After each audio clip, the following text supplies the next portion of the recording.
ವಯನಾಡಿನಲ್ಲಿ ಸುರಂಗ ದುರಂತ ಆಗಿದೆ.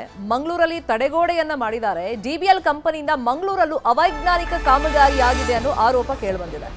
ಕಾಮಗಾರಿ ವೇಳೆ ನಿರಂತರವಾಗಿ ಭೂಮಿ ಕುಸಿತಾ ಇದೆ, ಮಣ್ಣು ಕುಸಿತಗೊಳ್ತಾ ಇದೆ. ಕಳೆದ 2 ವರ್ಷಗಳಿಂದ ಮಂಗಳೂರಲ್ಲಿ ಕಾಮಗಾರಿಯನ್ನ ಮಾಡ್ತಾ ಇದ್ದಾರೆ. ಅವೈಜ್ಞಾನಿಕವಾಗಿ ಇಲ್ಲೂ ಮಣ್ಣನ್ನ ತೆಗೆದಿದ್ದಾರೆ. ಅದೇ ಕಾರಣಕ್ಕೋಸ್ಕರ ಭೂ ಕುಸಿತ ನಿರಂತರವಾಗಿ ನಡೀತಾ ಇದೆ. ಕೆತ್ತಿಕಲ್ನಲ್ಲಿ ಈ ಬಾರಿಯೂ ಭಾರೀ ಭೂ ಕುಸಿತ ಆಗಿದೆ. ರಸ್ತೆಗೆ ಬಿದ್ದುಬಿಟ್ಟಿದೆ ಅಪಾರ ಪ್ರಮಾಣದಲ್ಲಿ ಮಣ್ಣು ಮತ್ತೆ ಕಲ್ಲು ಬಂಡೆಗಳು. ಮಂಗಳೂರು ಮೂಡುಬಿದಿರೆಯ ಸಂಪರ್ಕದ ಕೆತ್ತಿಕಲ್ ರಸ್ತೆಯಲ್ಲಿ ಈ ರೀತಿ ಭೂ ಕುಸಿತವಾಗ್ತಾ ಇರೋದು. ಇದಕ್ಕೆ ಕಾರಣ ಅವೈಜ್ಞಾನಿಕವಾಗಿ ಕೆಲಸ ಮಾಡಿದ್ದಾರೆ. ಕಾಮಗಾರಿಯನ್ನ 2 ವರ್ಷಗಳಿಂದ ನಡೆಸ್ತಾ ಇದ್ದಾರೆ. ಮಣ್ಣು ಕುಸಿತದಿಂದ ಕೆತ್ತಿಕಲ್ನಲ್ಲಿ ಏಕಮುಖ ಸಂಚಾರ ಇದೆ. ಅವೈಜ್ಞಾನಿಕವಾಗಿ ಮಣ್ಣನ್ನ ತೆಗೆದಿರೋದ್ರಿಂದ ಭೂ ಕುಸಿತ ಆಗ್ತಿದೆ ಅಂತೇಳಿ ಆರೋಪಗಳು ಕೇಳಿಬಂದಿದೆ. ಗುಡ್ಡದ ಮೇಲ್ಭಾಗದ ನಿವಾಸಿಗಳಿಗೀಗ ಆತಂಕ ಶುರುವಾಗಿದೆ.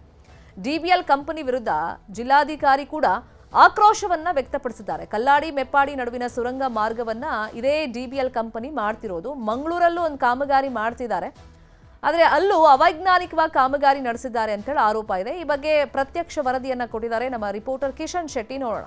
ವಯನಾಡಿನ ಭೀಕರ ಭೂಕುಸಿತದ ದೃಶ್ಯವನ್ನ ನೋಡಿದಂಥವರ ಎದೆ ಜಲ್ಲೆನಿಸಿದೆ.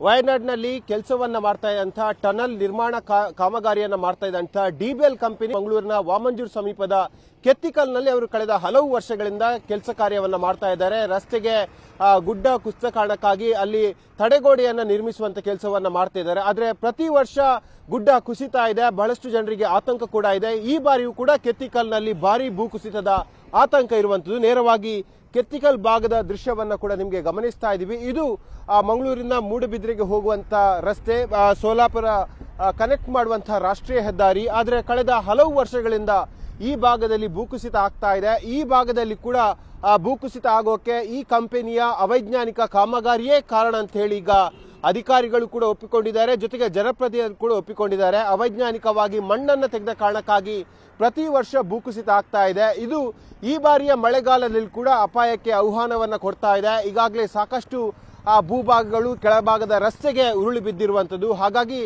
ಇಲ್ಲಿ ಏಕಮುಖದ ಸಂಚಾರ ವ್ಯವಸ್ಥೆಯನ್ನು ಕೂಡ ಮಾಡಲಾಗಿದೆ.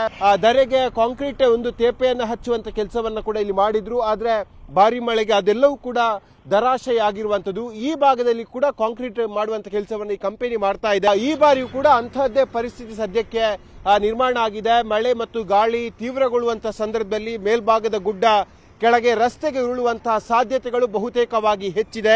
ಈಗಾಗಲೇ ಜಿಲ್ಲಾಡಳಿತ 88 ಪ್ರದೇಶಗಳನ್ನ ಭೂಕುಸಿತದ ಪ್ರದೇಶಗಳು ಅಂತ ಹೇಳಿ ನೋಟ್ ಮಾಡಲಾಗಿದೆ. ಅದರಲ್ಲಿ ಅತಿ ಹೆಚ್ಚು ಅಂದ್ರೆ 35 ಪ್ರದೇಶಗಳಿರುವಂತದ್ದು ಬೆಳ್ತಂಗಡಿ ತಾಲೂಕಿನಲ್ಲಿ ಮತ್ತು ಮಂಗಳೂರು ತಾಲೂಕಿನಲ್ಲಿ ಭೂಕುಸಿತಕ್ಕೆ ಬಹಳಷ್ಟು ಕುಖ್ಯಾತಿಯನ್ನ ಪಡೆದಿರುವಂತದ್ದು. ಭೂಕುಸಿತ ಅಂದ ಕೂಡಲೇ ನೆನಪಾಗುವಂತಹ ಕೆತ್ತಿಕಲ್ ಪ್ರದೇಶದ ದೃಶ್ಯಗಳನ್ನ ನೀವು ಗಮನಿಸ್ತಾ ಇದ್ದೀರಿ. ಹಾಗಾಗಿ ಇಲ್ಲಿ ಅವೈಜ್ಞಾನಿಕವಾಗಿ ಮಾಡುವಂತಹ ಕಾಮಗಾರಿ, ಅವೈಜ್ಞಾನಿಕವಾಗಿ ತೆಗೆಯುವಂತಹ ಮಣ್ಣಿನಿಂದಾಗಿ ಸಾಕಷ್ಟು ಅನಾಹುತಗಳಿಗೆ ಆಹ್ವಾನವನ್ನ ಕೊಡುವಂತಾಗಿದೆ. ಈ ನಿಟ್ಟಿನಲ್ಲಿ ಅಧಿಕಾರಿಗಳಿಗೆ ಜಿಲ್ಲಾಧಿಕಾರಿಗಳು ಸ್ಪಷ್ಟವಾದ ಸೂಚನೆ ಕೊಟ್ಟಿದ್ದಾರೆ. ಮಳೆ ಜಾಸ್ತಿ ಇರುವಂತಹ ಸಂದರ್ಭದಲ್ಲಿ ಕಾಮಗಾರಿಯನ್ನ ಸ್ಥಗಿತಗೊಳಿಸಬೇಕು. ಜೊತೆಗೆ ರಸ್ತೆಯಲ್ಲಿ ಸಾಕಷ್ಟು ವಾಹನಗಳು ಕೂಡ ಸಂಚಾರ ಮಾಡ್ತಾ ಇರುತ್ತೆ. ಹಾಗಾಗಿ ಕಾಮಗಾರಿ ಮಾಡುವಂತ ವೇಳೆಯಲ್ಲಿ ರಾಷ್ಟ್ರೀಯ ಹೆದ್ದಾರಿ ಪ್ರಾಧಿಕಾರದ ಅಧಿಕಾರಿಗಳು ಗಮನವನ್ನ ಹರಿಸಬೇಕೆಂಬ ಆದೇಶವನ್ನ ಜಿಲ್ಲಾಧಿಕಾರಿಗಳು ಮಾಡಿದ್ದಾರೆ.